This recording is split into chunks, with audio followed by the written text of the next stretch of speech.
بدلون د پولیس رادیو سلسله واره رادیویي ډرامه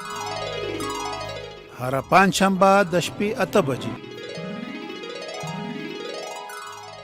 د بدلون ډرامې په تیره برخه کې تاسې واورېدل چې اجمل په زبیر ټینګار کولو ترڅو کلي ته ووځي او د خلکو سره خارج ته په تګ خبرې وکړي چې که کوم څوک خارج ته تګ غواړي دوی به یې قاچاقبرو سره یو ځای کړي بل طرف ته ملک خانی هم د ځان سره مل کړ او غوښتل یې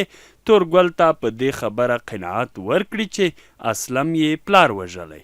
او دی باید بدل واخلي خو تورګل وویل چې زه لا هم کشمکش کې یم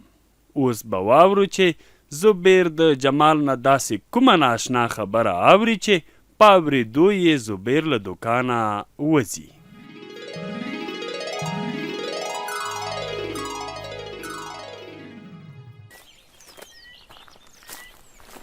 السلام علیکم ورحمت الله وبرکاته وعلیکم السلام ستړی مشې زبیر خانه جوړ تازه خوار مشې راځه دلته په دا چوکۍ کښېنه څنګه دې لاره غلطه کړې بیخي له کوره نه وځې نه خیر یوسې کینم نه لږه سودا مې په کار وه ځکه راغلم پاتې شوه له کوره د وتلو خبره نو بس لږه ګرمي وه مخکې ځکه نه وتلم ځه ښه کوې ته خو یو ځل له موږ سره کښېنه که وزګار یې لږ ګپ شپ به ولګوو بیا وروسته درته سودا درکوم ځه ښه ده چې ګپ لګوې نو موږ به هم در سره کښېنو دا دی رښتیا صبر تو درسې یوه انرژي درته راواخلم کومه یوه څښې نه نه خیر یوسې یاره انرژي نه تېرېږه همداسې به ګپه ولګوو ښه څنګه چې دې خوښه وي هسې نه بده در باندې ونه لګېږي یوه پوښتنه مې کوله وایه وایه د څه شي په هکله پوښتنه کول غواړې همدغه که نه چې ته پولیسو ولې وړوې ما ویل چې څه خبره وه هسې کوم چا ورته شیطاني کړې وه او یو تور یې راباندې لګولی و خو شکر دی هغه تور ثابت نه شو نو پولیسو بیرته پرېښودم هسې په چا دې شک دی چې شیطاني به یې کړې وي دا کوم کمبخت دی چې زموږ د یار شیطاني یې کړې او ور ناحقه یې تورن کړی دی یاره په چا مې شک نشته خو شته دی وزګار خیل په دې کلي کې بس چې وزګار شي نو یا به د نورو خلکو شیطاني کوي او یا به نورو ته کار ګوري رښتیا د وزګار خبره دې وکړه ما ویل چې څوک به درته معلوم نه وي چې زما دا ورور خارج ته وباسي دلته خو سخت کاروبار خراب دی کوم ورور دی ښی کمال او که هغه مشر ورور دی د مشر خپل کار دی هغه سره نه موږ کار لرو او نه له موږ سره کار لري زه د کمال خبره کوم نو ولې له ځان سره دوکان کې نه کېنوي ستا خو به هم کارونه پېښېږي که نه تا سره به مرسته کوي که رښتیا درته ووایم نو د دې ځای په کارونو نه شل کېږي وایم چې یو مو خارج ته لاړ شي نو ایله به مو زموږ ورځ بدله شي زه څه ووایم نو زه به د خلکو نه پوښتنه وکړم که څوک بلدي مې پیدا کړل نو درته وبه وایم البته دا واده در سره نه کوم چې څوک به هرومرو پیدا کو او ستا ورور به لاړ شي ته وګوره ګوندې بلدي پیدا شي دا به دې په ما احسان وي هسې ما ویل چې زه هم لکه ستا غوندې کلي کې دوکان جوړ کړم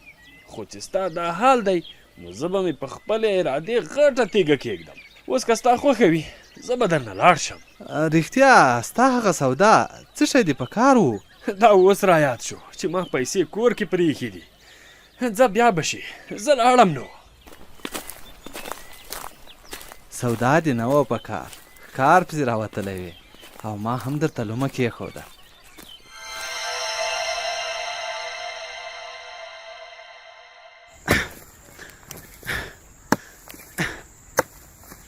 السلام علیکم جوړ په خیر څه پوه شوې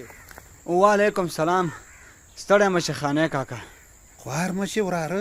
دا څه خوارۍ کې بوخت یې څه پوه شوې ولا دا بوټي لږ خشاوه کوم د بوټو شاوخوا مو در بوټي راختلي دي ته ما ته دا کوداله راکړه لږه خواري به زه وکړمه څه پوه شوې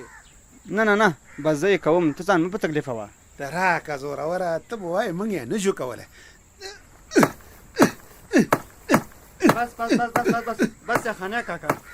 د بوټي د خانه ور خرابه کړه ته وګوره څو دانې دي ووهل دا ستا کار نه دی یاره موږ څه خبرو چې دا بوټي بچ کول غواړي ما ویل که دا ټول له مخې لرې کول غواړي څه پوه شوې بس دا ستا کار نه دی دا زما غوندې د قانزوی کار دی دا ستا کار هم نه و وراره تر څو چې د پلار ژوندی و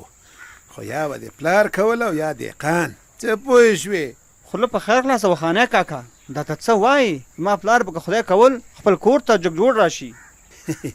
ښه نو ته لا اوس هم په تمه یې چې پلار به دې راشي د خدای بنده هغه خو درته وخت اسلمي ځای ته رسولی څه پوه شوې د دې خبرې کوم ثبوت شته چې اسلم کاکا مې زما پلار وژلی اوس د دې خبرې کوم ثبوت شته چې نه دی وژلی که یې نه ده وژلی نو کومه د پلار دی ایا ستا د پلار سره یې دښمني نه وه څه پوه شوې دا زه منم چې زما د پلار سره ورانه وه خو باور مې نه شي چې زما پلار یې وژلی وي ته هم دا نیک باور کوه او اسلم خان به سبا ته ته هم یو طرف ته کي او ټوله ځمکه به هغه ته میراث کې پاتې شي څه پوه شوې که دا خوبونه مې اسلم کاکا ویني نو چې تر څو زه ژوندی یم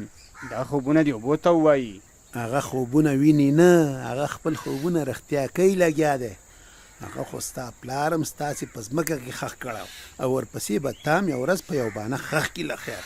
بیا به نو څوک دې پوښتنه وکړي څه پوه شوې ته وایې خانه کاکا خو زما باور نه شي چې اسلم کاکا دې دومره وړاندې لاړ شي آیا ستا په دې باور و چې هغه به ستا په پلار سر مات کړي څه پوه شوې نه دا باور مې پرې نه و خو هغه دی د پلار سر دې په څو ځله ور مات که ته به همداسې سوچونه او فکرونه کې سړی درنه روان دی خارج ته او څه غم یې وخوره څه پوه شوې سمه ده خانه کاکا زه به یې غم وخورم زه به لاس په کار شم ای شاباسې دغه شان لږ تراخه ځان کې پیدا که که دې څه په کار او یا دې څه خدمت و نو خاني کاکا ته دې ډاډه غږ کوه خو چې سړی درنه خلاص نه شي څه پوه شوې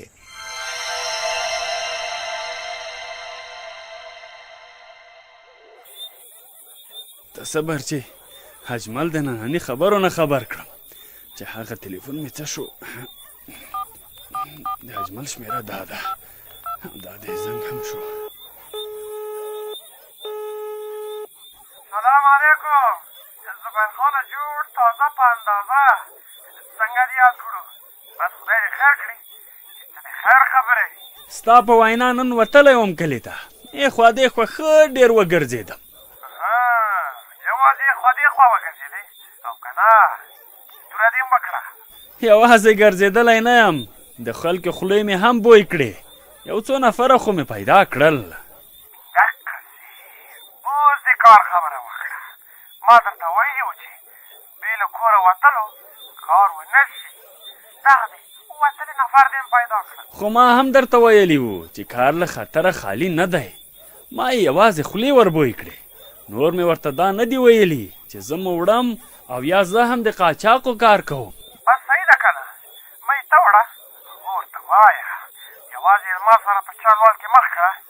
بیا ما ته مجمل وایي خو ما ته دا کار بیا هم له خطره ډک معلوم شو پوهېږې څنګه زه پوه نه شوم څنګه خطر خبره داسې ده چې دا ځل یو داسې نفر هم دی چې زه ورته حیران یم داسې نفر څوک دی ما ته هم خبره وکړه که نه د جمال دکاندار ورور کمال درته ښایم ښه نو دا ښه خبره ده دې کې د حیرانۍ نوته دي د حیرانۍ خبره دا ده چې کمال د جمال ورور دی او په جمال زما شک دی چې د پولیسو مخبر دی څه شی د پولیسو مخبر هغه څنګه هغه داسې چې په کومه شپه زه پولیسو نیولی وم نو ځینو پولیسو زموږ ځای تلاشي کوو خو مخونه یې پټ وو په هغو پټ مخو کې د یو غږ هوبهو جمال ته ورته و نو بیا داسې ده چې د کلي څوک نه وړو ځکه زه پوهېږم چې دا بیا موږ ته کار ګوري ښه دا ټول یې وپلو نو چې کلي نه څوک نه وړي نو بیا کومې ځای پیدا کوي ته بلد یې او که زه ګوره زبیره دا څه وهم کیدای شي ځکه د ځینو خلکو غږونه بیخي سره ورته خو زه پوهېږم چې همغه دی ما ښه په دقت اورېدلی وو زبیره هی ښځه داسې وکړه چې د جمال ورور پرېږده دا نور خلک خو برابره که که نه د نور به تیار کړو که خیر وي خو ډېر په احتیاط ځکه پولیس کله هم موږ نیولی شي